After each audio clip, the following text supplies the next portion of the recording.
नमस्कार दोस्तों, आप लोगों का पीसीएम जीजेडपी अड्डा में स्वागत है। आप लोग पढ़ रहे हैं रसायन विज्ञान और रसायन विज्ञान का आज का जो टॉपिक स्टार्ट कर रहे हैं बिंदु दोष से। तो समझिए बिंदु दोष क्या है और ये कितने प्रकार के होते हैं। तो चलिए स्टार्ट करते हैं। घटक कणों की सामान्य आवर्ती व्यवस्था में विचलन से उत्पन्न दोष बिंदु दोष कहलाते हैं। यानी जो घटक कण है, यानी जो कण है घटक कण, उस घटक कण आवर्ती व्यवस्था में यानी जिस तरह से, यानी जो घटक कण है जिस तरह से रहना चाहिए उस तरह से न रह करके उसमें कुछ विचलन हो जाता है। तो जब विचलन हो जाएगा, कहने का मतलब देखिए, कोई कण है उसे सूटेबल रहना चाहिए, लेकिन सूटेबल न रह करके कहीं ना कहीं उसमें इधर उधर हो जाए। जैसे मान लेते हैं ये सीधी लाइन में रहना चाहिए कण, लेकिन ये सीधी लाइन में न हो करके टेढ़ा में हो जाए, ऐसे हो जाए, तो ये क्या हुआ? दोष हुआ, यानी विचलन हो गया। तो इस प्रकार से उत्पन्न दोष को बिंदु दोष कहते हैं। और यह दो प्रकार के होते हैं। बिंदु दोष दो प्रकार के होते हैं। तो इसमें जो पहला दोष है रस समीकरणीय, रस, तो ये जान गए दो, रस समीकरण मितीय दोष और दूसरा का अरस समीकरण मितीय दोष। तो देखिए एक याद हो जाएगा तो दूसरा ऑटोमेटिक हो जाएगा। रस समीकरण मितीय दोष, इसी के आगे अ लगा दिया गया, देखिए अरस समीकरण मितीय दोष। तो बिंदु दोष जान गए। बिंदु दोष यानी जो घटक कण है आवर्तीय व्यवस्था में विचलन से, आवर्ती व्यवस्था में विचलन से उत्पन्न दोष बिंदु दोष कहलाता है। यह दो प्रकार का होता है। पहले का नंबर रस समीकरण मितीय दोष और दूसरा का अरस समीकरण मितीय दोष। तो अब हम लोग पढ़ेंगे पहला वाला, ठीक। तो देखिए अब पहला वाला, तो रस समीकरण मितीय दोष। तो रस समीकरणीय दोष के बारे में जानिए, ध्यान से समझ लीजिए। तो इसके कारण क्रिस्टल में धनायनों एवं ऋणायनों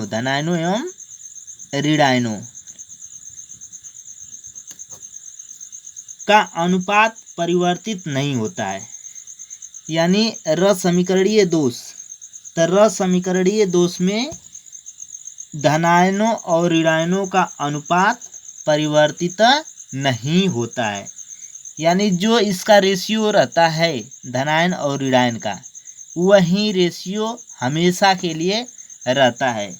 यानी ये परिवर्तित नहीं होता है। रस समीकरण मितीय दोष कहलाता है और ये निम्न प्रकार के होते हैं, ठीक। ये निम्न प्रकार के होते हैं। तो सबसे पहला इसमें साटकीय दोष, ठीक। तो अब जानेंगे साटकीय दोष, यानी साटकीय दोष क्या है। तो चलिए, तो वह दोष जो क्रिस्टल में धनायन और ऋणायन के समान संख्या में अपने स्थान से लुप्त होने के कारण निर्मित रिक्त स्थानों के कारण होता है, साटकीय दोष कहलाता है। यानी देखिएगा, इसमें साटकीय दोष में जितना धनायन लुप्त होगा, जितना धनायन लुप्त होगा उतना ही ऋणायन भी लुप्त होगा। यानी दोनों की संख्या, लुप्त होने की जो संख्या है दोनों की बराबर होती है, तो वह साटकीय दोष कहलाता है। यानी वह दोष जो क्रिस्टल में धनायनों और ऋणायनों के समान संख्या में अपने स्थान से लुप्त होने, यानी जहाँ पर धनायन और ऋणायन रहता है वो समान संख्या में अपने स्थान से लुप्त होता है, और इसी से जो निर्मित रिक्त स्थान होता है वह साटकीय दोष कहलाता है। तो इसमें धनायन और ऋणायनों की जो संख्या का अनुपात रहता है बराबर रहता है। जैसा कि शुरू में ही बता दिए, धनायनों और ऋणायनों की संख्या समान अनुपात में रहते हैं, तो इसलिए इसमें भी धनायन और ऋणायन दोनों एक निश्चित संख्या में ही लुप्त होता है। अब चलिए, अब बी नंबर देखिए, रिक्तिका दोष। तो रिक्तिका दोष, तो इसमें जो अवयवी कण होता है, यानी रिक्तिका दोष में अवयवी कण, ठीक, जो अवयवी कण होता है वो नियमित स्थान से, अपने नियमित स्थान से बाहर निकल जाते हैं, ठीक ना।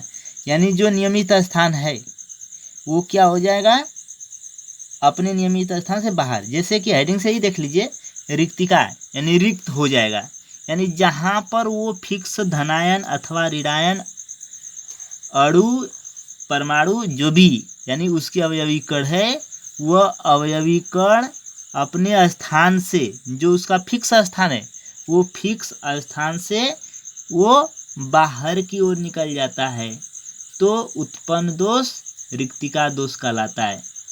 इस दोष के कारण पदार्थ का घनत्व तो कम हो जाता है। इस दोष के कारण पदार्थ का जो घनत्व होता है वह कम हो जाता है,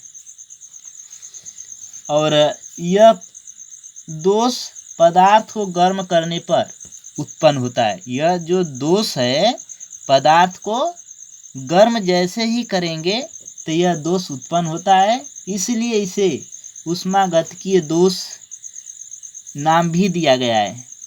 यानी रिक्तिका दोष का दूसरा नाम ऊष्मागतिकीय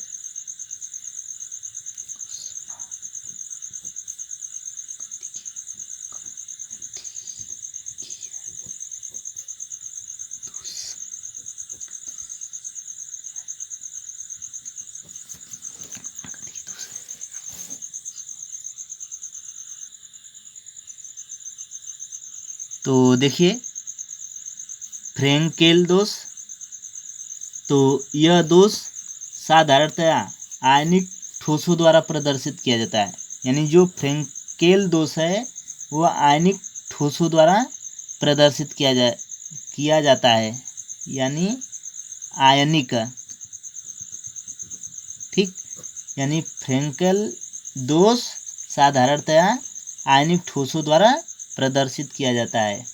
इसमें लघुत्तर जो आयन होता है, लघुत्तर आयन अपने वास्तविक स्थान से लुप्त होकर के, अपने जो वास्तविक स्थान है उस वास्तविक स्थान से लुप्त हो जाएगा, और वह जो खाली रहता है यानी अंतराकाश में चला जाता है, यानी खाली स्थान में चला जाता है, जिससे वास्तविक स्थान पर रिक्तिक दोष तथा नए स्थान पर अंतरकाशी दोष हो जाते हैं।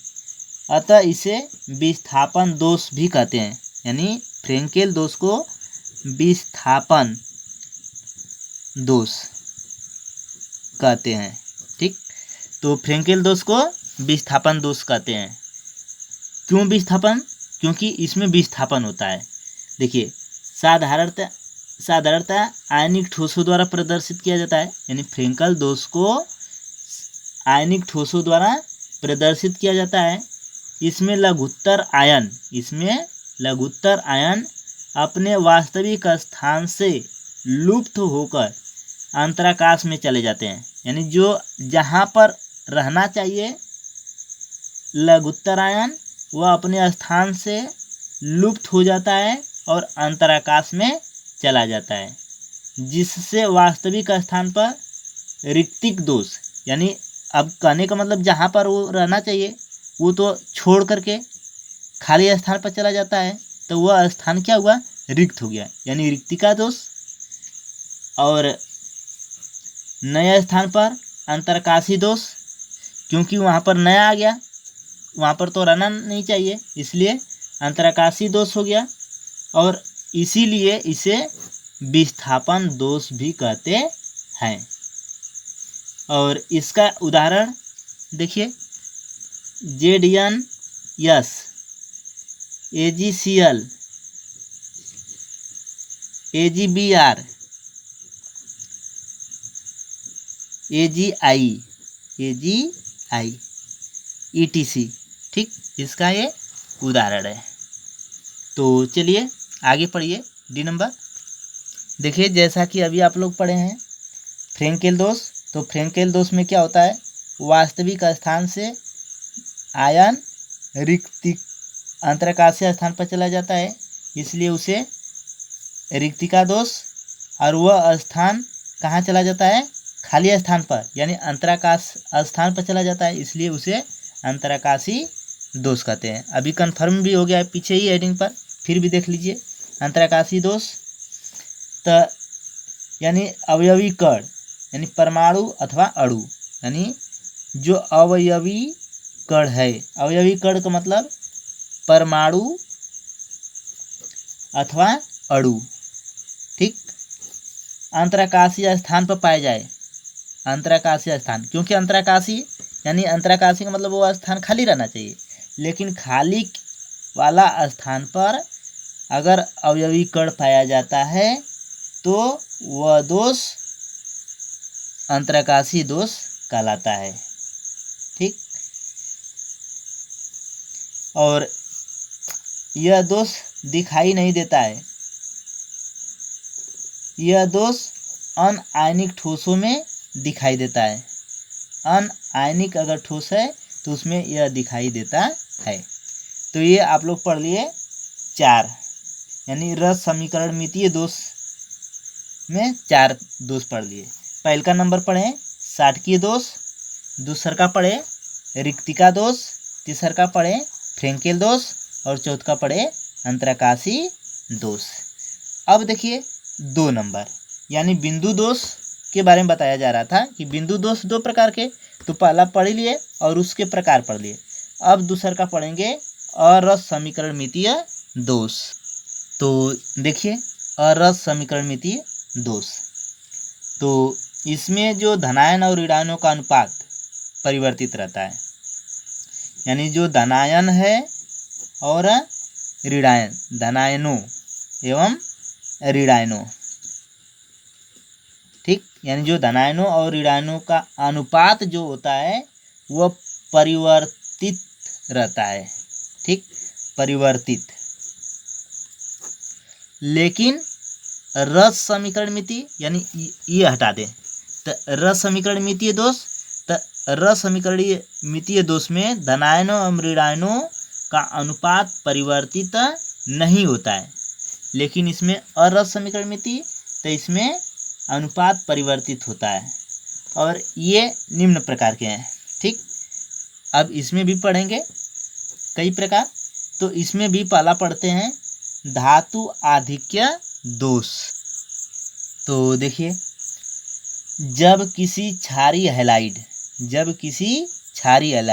अब क्षारीय हैलाइड का मतलब NaCl, ठीक, NaCl को क्षार धातु की वाष्प में गर्म करते हैं तो सोडियम परमाणु क्रिस्टल की सतह पर जम जाता है। यानी सोडियम जो धातु होता है क्रिस्टल की सतह पर जम जाता है। ठीक, यानी जो सोडियम धातु होता है वह क्रिस्टल की सतह पर जम जाता है और क्लोराइड आयन क्रिस्टल की सतह में से विसरित हो जाते हैं।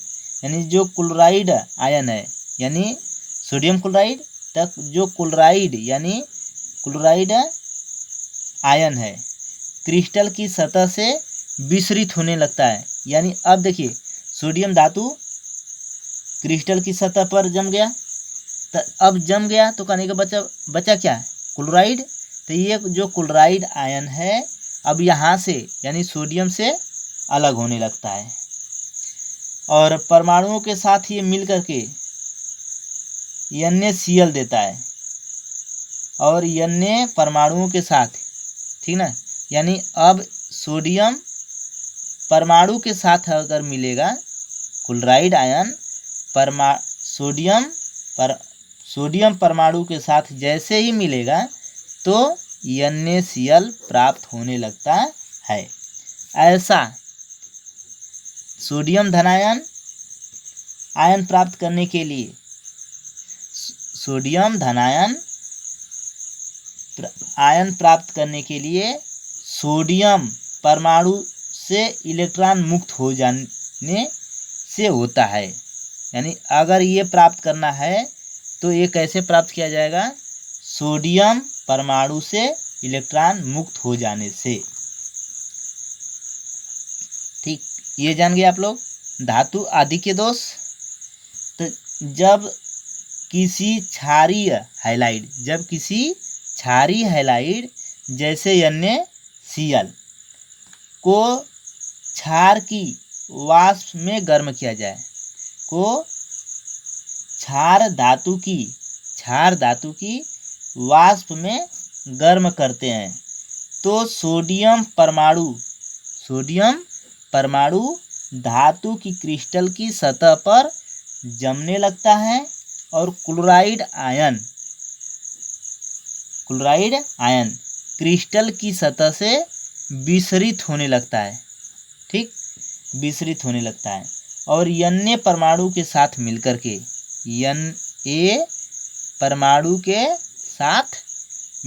के NaCl देने लगता है। ऐसा Na धनायन आयन प्राप्त करने के लिए Na परमाणु से इलेक्ट्रॉन मुक्त हो जाने से होता है। ठीक, चलिए अब अगला पढ़ेंगे आप लोग बी नंबर, धातु न्यूनता दोष। तो यह दोष परिवर्ती संयोजकता दर्शाने वाली धातुओं के यौगिकों जैसे FeO, FeS, NiO। ठीक, यानी धातु न्यूनता दोष जो है परिवर्ती संयोजकता दर्शाने वाली धातुओं के यौगिक है। ठीक, यानी यह दोष परिवर्ती संयोजकता दर्शाने वाली धातुओं के यौगिक है, जैसे FeO, FeS, NiO। ठीक, चलिए सी नंबर देखिए, अशुद्धि दोष। तो देखिए अशुद्धि दोष, तो यह दोष किसी बाह्य आयन की उपस्थिति के कारण होता है। यानी जो अशुद्धि दोष होता है बाहर के आयन की उपस्थिति के कारण होता है। जो बाहर से आयन, ठीक ना, यानी धनायन अथवा ऋणायन, बाहर की आयन की उपस्थिति के कारण होता है।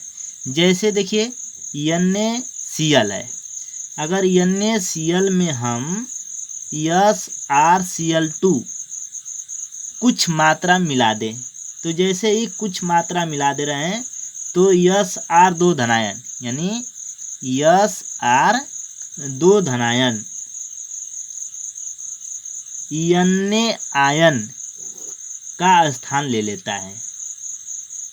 ठीक, Na धनायन का स्थान ले लेता है, अतः उत्पन्न रिक्तियों की संख्या SrCl2 मात्रा में, यानी SrCl2 की मात्रा के बराबर होती है। यानी देखिए फिर से समझ लीजिए अशुद्धि दोष, तो जो अशुद्धि दोष होता है बाहर की आयन के उपस्थिति के कारण होता है, बाहर की आयन के उपस्थिति के कारण होता है। जैसे NaCl में SrCl2 अगर मिला दे रहे हैं तो SR2 धनायन के स्थान पर Na धनायन का स्थान ले लेता है, यानी SR2 धनायन के स्थान Na धनायन का स्थान ले लेता है। ठीक, अतः उत्पन्न रिक्तियों की संख्या SrCl2 की मात्रा के बराबर होता है। तो यह हो गया आप लोगों का असमीकरण मितीय दोष। तो देखिए बोर्ड की परीक्षा में दोष से संबंध एक क्वेश्चन जरूर ही आता है, इसलिए दोष वाला ज़्यादा कठिन भी नहीं है। एक बार दो बार वीडियो को देख लेंगे तो याद हो जाएगा। चलिए आगे पढ़ेंगे हम लोग ठोसों के विद्युतीय गुण। तो देखिए ठोसों के विद्युतीय गुण, तो ठोसों को चालकों, अर्धचालकों एवं अचालकों में वर्गीकृत किया गया है। यानी जो ठोस है उस ठोस को चालक, अर्धचालक और अचालक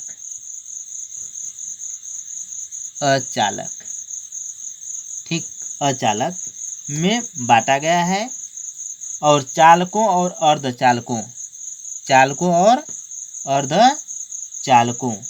की विद्युत चालकता को बैंड सिद्धांत के आधार पर समझा जा सकता है। यानी चालक और अर्धचालक को, ठीक ना, चालक और अर्धचालक को विद्युत चालकता को बैंड सिद्धांत के आधार पर समझा जा सकता है। इसलिए अब हम लोग जानेंगे बैंड सिद्धांत क्या है, ठीक ना, क्योंकि चालकों और अर्धचालकों को बैंड सिद्धांत के ही आधार पर समझ सकते हैं। इसलिए चलिए आप लोग समझिए बैंड सिद्धांत। तो देखिए बैंड सिद्धांत, तो बैंड सिद्धांत के अनुसार प्रत्येक तत्व में दो प्रकार के बैंड होते हैं।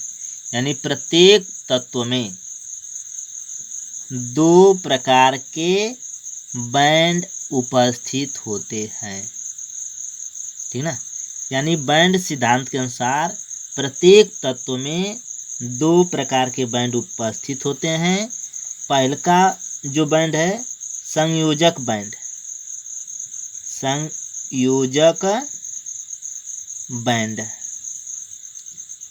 और दूसर का जो है रिक्त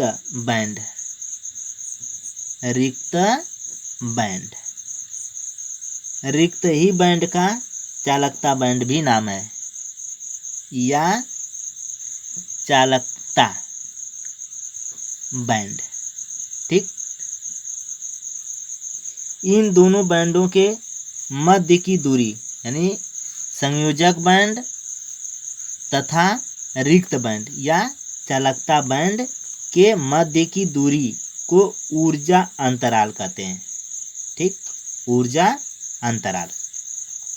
तो संयोजक बैंड तथा रिक्त बैंड या चालकता बैंड के मध्य की दूरी को ऊर्जा अंतराल कहते हैं, ठीक।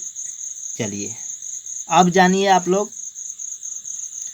तो देखिए जो चालक है उस चालक में संयोजकता बैंड आंशिक रूप से भरा होता है। यानी जो संयोजकता बैंड होता है, ठीक ना, वो चालकता में आंशिक रूप में पाया जाता है। यानी अगर चालक है तो चालक में संयोजक बैंड बहुत ही कम मात्रा में होता है, या रिक्त चालकता बैंड के साथ अतिव्यापन करता है, ठीक। यानी चालकों में संयोजकता बैंड आंशिक रूप से भरा होता है। अगर चालक है तो संयोजकता बैंड आंशिक रूप से उसमें भरा रहता है, या रिक्त चालकता बैंड के साथ अतिव्यापन करता है, जिससे विद्युत क्षेत्र में इलेक्ट्रॉन सरलता से प्रवाहित हो सकते हैं और धातु चालकता दर्शाते हैं। तो विद्युत, ये चालक के बारे में जान गए। अब विद्युत रोधी के बारे में जानिएगा। विद्युत रोधी, तो विद्युत रोधी में ऊर्जा अंतराल इतना अधिक होता है कि इलेक्ट्रॉन इसे पार नहीं कर पाते, ठीक। यानी इलेक्ट्रॉन इसमें पार नहीं कर पाते हैं, क्योंकि इसमें ऊर्जा अंतराल बहुत ही अधिक होता है। यानी संयोजक बैंड और रिक्त बैंड के मध्य की दूरी को ऊर्जा अंतराल कहते हैं। तो इसमें ऊर्जा अंतराल बहुत ही अधिक होता है। अधिक ही होने के कारण इसमें इलेक्ट्रॉन पार नहीं हो पाते हैं। तो विद्युत रोधी जान गए। इसके बाद अर्धचालक के बारे में जानिएगा। अर्धचालक,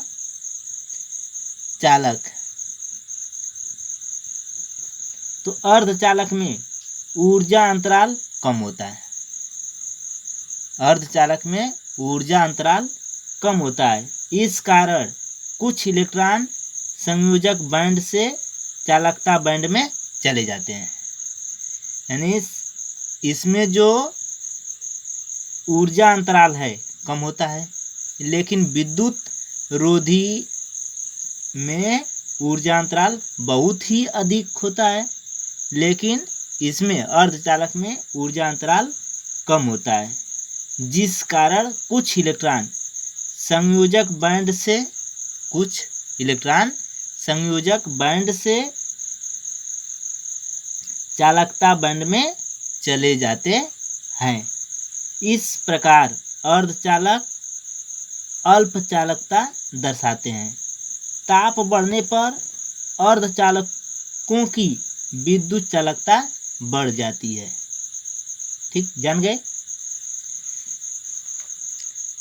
फिर से समझ लीजिए। चालक, ठीक, तो अगर चालक है तो इसमें संयोजकता बैंड आंशिक रूप से होता है। जो संयोजकता बैंड होता है वह आंशिक रूप से होता है, या रिक्त चालकता बैंड के साथ अतिव्यापन करता है, जिससे विद्युत क्षेत्र में इलेक्ट्रॉन सरलता से प्रवाहित हो सकते हैं। फिर इसके बाद विद्युत रोधी। तब विद्युत रोधी में ऊर्जा जो अंतराल होता है बहुत अधिक होता है। तो ऊर्जा अंतराल अधिक होने के कारण इसमें इलेक्ट्रॉन पार नहीं कर पाते हैं। और अर्धचालक में ऊर्जा अंतराल कम होता है, और कम होने के कारण संयोजक बैंड से चालकता बैंड में चले जाते हैं। यानी जो कुछ इलेक्ट्रॉन होते हैं, यानी इसमें तो पहला काम ऊर्जा अंतराल कम होता है। जब ऊर्जा अंतराल कम होता है तो कुछ इलेक्ट्रॉन संयोजक बैंड से चालकता बैंड में चले जाते हैं। इस प्रकार अर्धचालक अल्प चालकता दर्शाते हैं।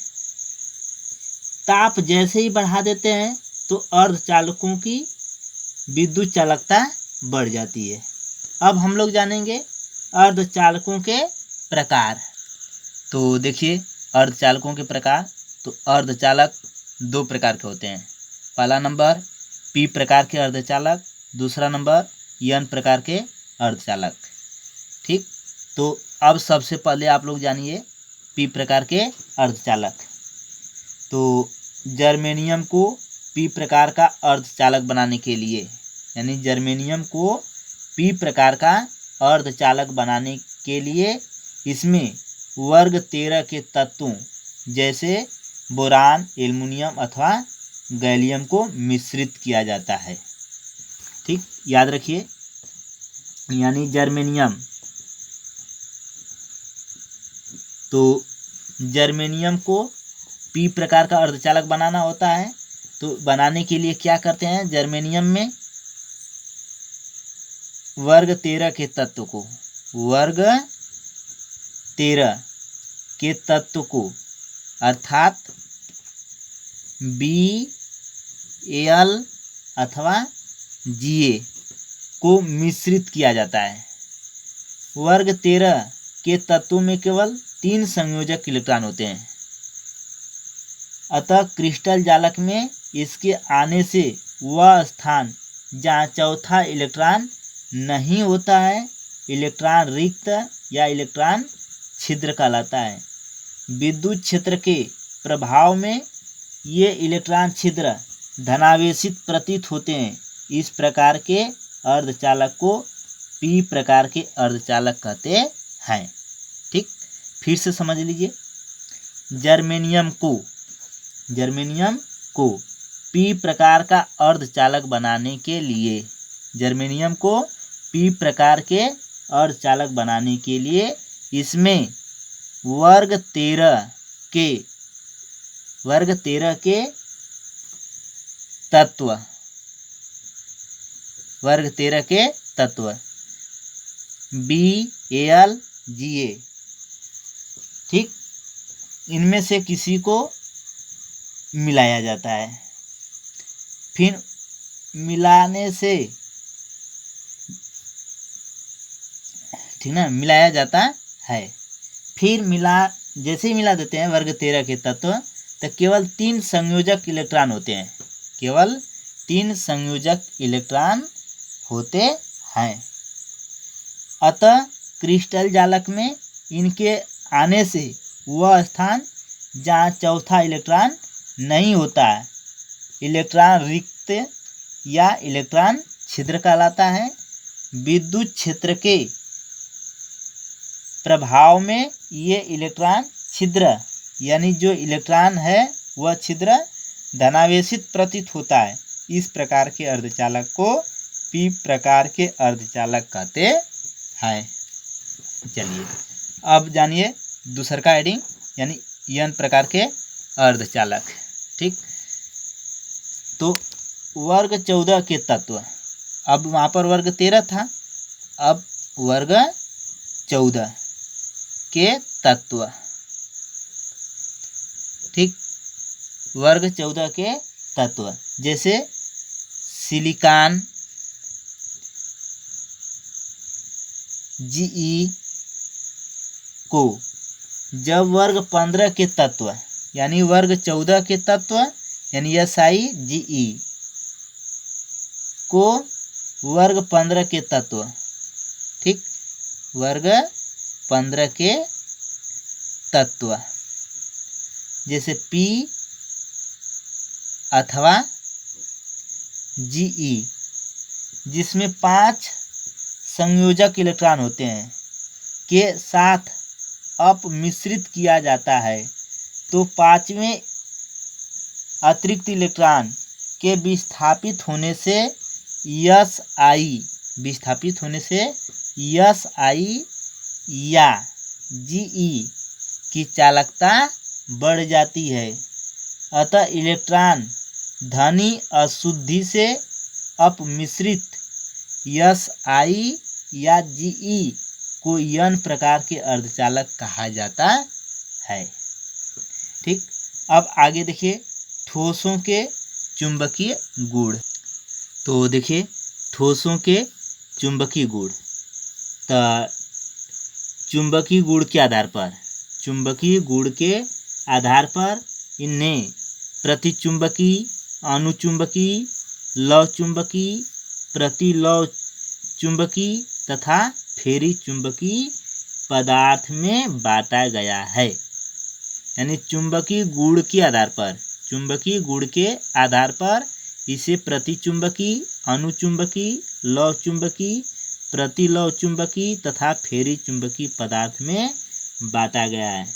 लव चुंबकी पदार्थ अधिक अस्थायी चुंबक बनाने में प्रयोग किया जाता है।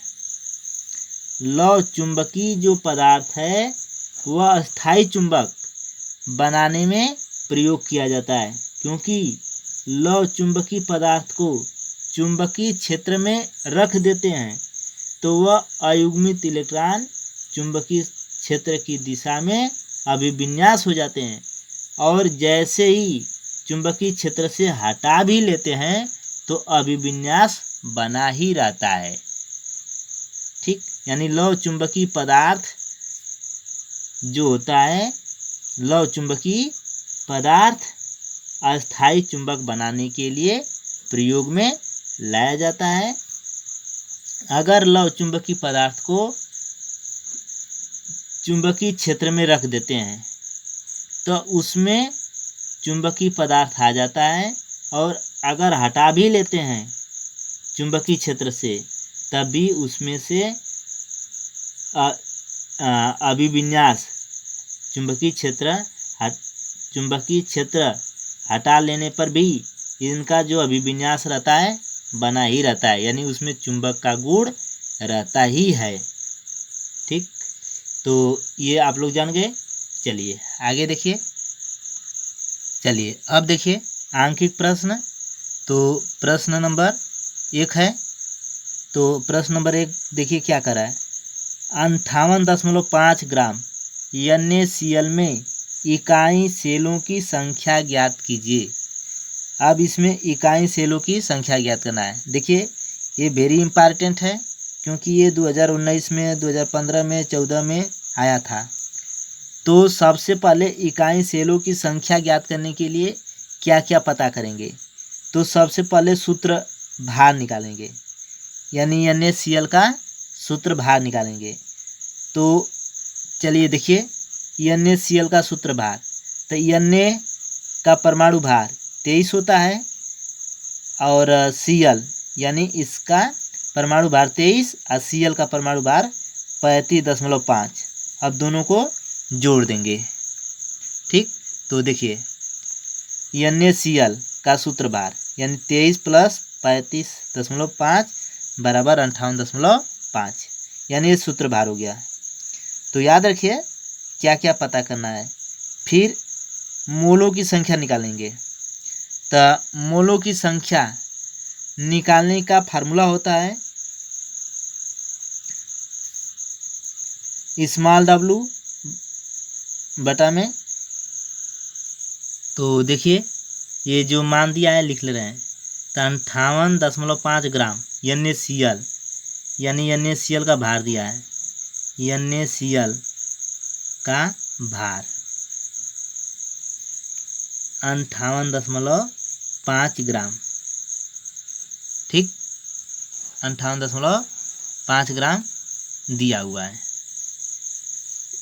अब पूछा इकाई सेल की संख्या। तो चलिए देखिए।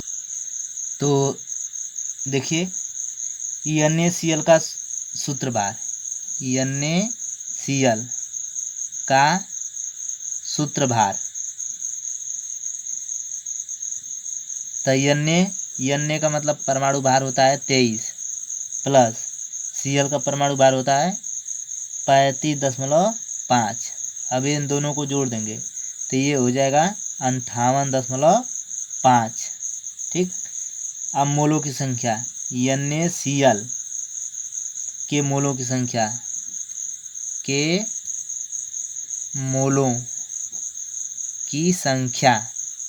ठीक, अब मोलों की संख्या निकालते रहें। तब भार 58.5 अब बटा में सूत्र भार 58.5 बराबर कट गया 1, यानी 1 मोल आ गया। ठीक, 1 मोल। तो देखिए इकाई सेल की संख्या पूछा है। तो फार्मूला अब NaCl के, चलिए पहले अब देखिए सूत्र देख लीजिए इकाई सेलों की संख्या का। तो देखिए इकाई सेल की संख्या का ये फार्मूला होता है। तो 58.5 ग्राम NaCl में कुल इकाइयों की संख्या। तो कुल इकाइयों की संख्या का अगर बात करेंगे तो 6.02 × 10⁻23 अब बटा में एक इकाई सेल में NaCl सूत्र इकाई की संख्या। तो NaCl में सूत्र इकाई की जो संख्या होती है 4 होती है, तो बटे में 4। अब ये 4 से भाग दे देंगे तो 4 एकम 4, 2 बचा तो यहाँ पर हो जाएगा 20। तो 4×5 = 20। अब फिर 2 उतारे, भाग नहीं गया तो इसलिए 0। फिर ये 20 हो जाएगा तो 4×5 = 20 × 10⁻23 इकाई सेल। ठीक, ये आ गया आंसर। तो ये कंफर्म हो गया होगा। तो ध्यान से देखिएगा, आ जाएगा सब कुछ। चलिए देखिए आगे। चलिए साथियों रहने दे रहे हैं आज इतना ही। फिर कल पूरा आप लोगों को न्यूमेरिकल बता दूंगा। इतना तैयार कर लीजिए। आज के लिए इतना ही। धन्यवाद।